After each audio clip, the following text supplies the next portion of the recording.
as our journalistic conscience here at Meadowlark Media, can you tell me what you make of everything happening with Mark Zuckerberg and whatever it is Zuckerberg is doing these days as Elon Musk tries to buy America and 4 people are going to have the finances to be able to run the entire world here in about 6 minutes? Yeah, it's a great story. It's a great story that's founded like superficially in Mark Zuckerberg. And we did an episode about this early on in 2023, an episode about Mark Zuckerberg falling in love with mixed martial arts and Brazilian jiu-jitsu. You've sort of seen I've seen his, since college, his visual appearance, his style evolve. He was one of the most awkward people on the planet. If you ever seen that video about him talking about Sweet Baby Ray's barbecue sauce, you know that. And he's since sort of restyled himself into this MMA guy. And what he's doing now with Dana White is, look, it's very transparent, just on a political level. Like, Dana White is a surrogate for Donald Trump. Facebook, like Amazon, like every multinational corporation in America, is figuring out how do we now deal with the guy, the president, who wants us to, show our fealty to him. And so Dana White being on the board of Meta is shocking only if you don't follow that story. But I think there's a bigger story about content moderation here. So, like, wait, look, this is going to be me talking for a while, guys. You want to make fun of me now? Should I wait? Should I just keep going? Well, thank you. I'm glad that you actually stopped yourself here because Mike had stopped listening. He's still actually thinking going down about there to Pat talk about Burrell. the IMG Academy head coaching hire that Bill Belichick just made. Okay, yeah, all right, yeah. He's not interested in what it is that you're talking about as it relates to Dana White and collapsing systems of all kinds. But yes. you want to continue? Yeah, like the whole idea of free speech, right? That's the whole platform. And so content moderation, when it was not Donald Trump as the president, when the culture was in the other part of the pendulum swing, content moderation, I used to say this, was the reason why all of these tech CEOs, the richest people in the world, were stressed out about their jobs.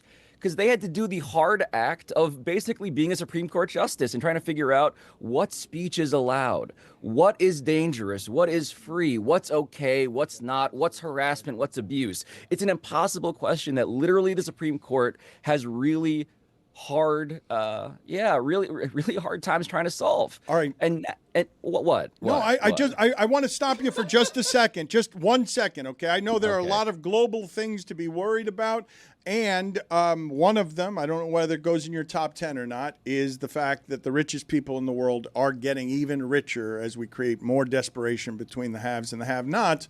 And I read the other day that Jeff Bezos had a $600 million wedding in Aspen, and I was wondering if any... Allegedly. He came out and really, in a way that he hasn't publicly... It was fake? Slammed the hell out of that story. Okay, so there are no details being reported about a $600 million wedding, because when I saw that, these guys are already funding things that cost more than that to just do space competitions. I love the idea that he says, whoever said I had a $600 million wedding is outright lying. It's preposterous.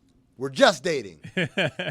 I mean, yeah, he didn't volunteer the number, but look, there's a lot of online conjecture about Jeff Bezos, and he's never really been that compelled to come out as strongly as he did. So I'm guessing something was off there. When the reported detail was $600 million, he came out on social media and blasted it.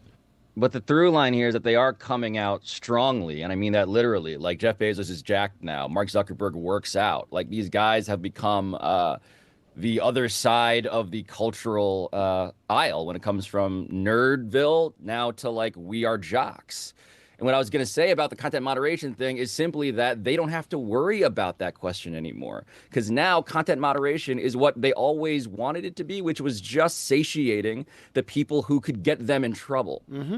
Content moderation was always about how do we protect our own asses. And now the people holding them to account are not some larger democracy with sensitivity towards minority groups. It's just the one guy.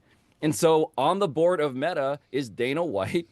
We know his general approach to quote unquote free speech. And we know that he's now dissolving, Mark Zuckerberg is, the board that he had tried to install that would be a pseudo Supreme Court in terms of figuring out what's okay and what's not. So everybody can stop pretending that they cared about content moderation. And now it's just straight appeasement, which is, again, predictable, but also very funny visually. Pablo, one of the most shocking things I think about that video was the part where he says, in part, this decision is because, well, we saw the election. Like, he outright says it. Like, the people are smoking. Like, they don't care about this stuff. They, America wants this. And it's one thing to say, hey, I don't want the burden of censorship.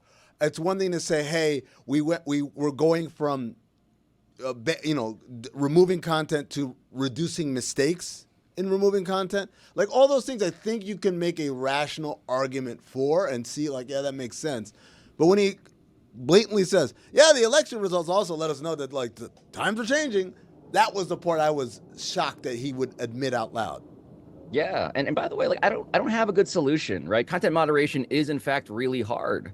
Look at Elon's approach to X. His approach has been a winning one, a quote unquote popular one, to go to the rhetoric that Amin was just citing there.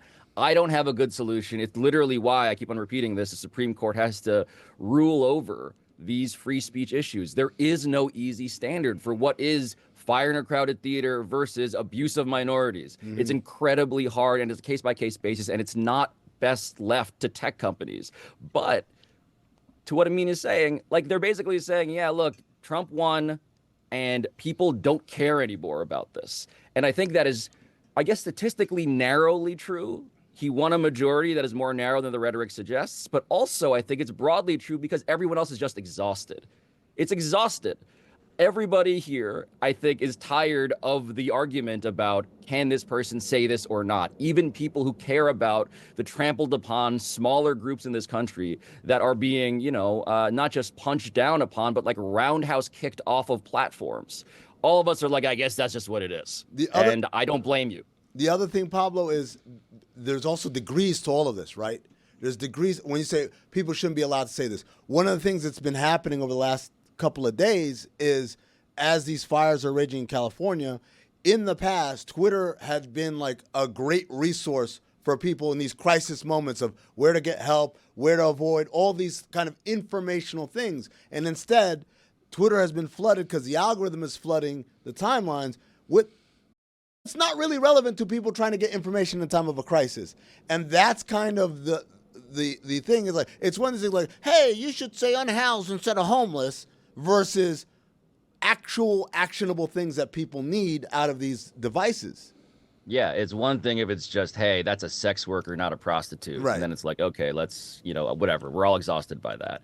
But when the people in charge aren't good at surfacing important, necessary, helpful speech, that's where you're like, it maybe is a problem that all of this, that all of us, that everybody everywhere is working for a tech company whose incentives are not actually in the direction of the broader benefit of human beings, but rather the self-interest of the people who run these platforms. That would be an issue to me. The symbolism is a bit amazing that we would be having any kind of conversation about America literally being on fire, and you go to the internet for help in an emergency, and it's people arguing about whether we've got cancel culture. Like, I mean, it's asinine art when you're looking.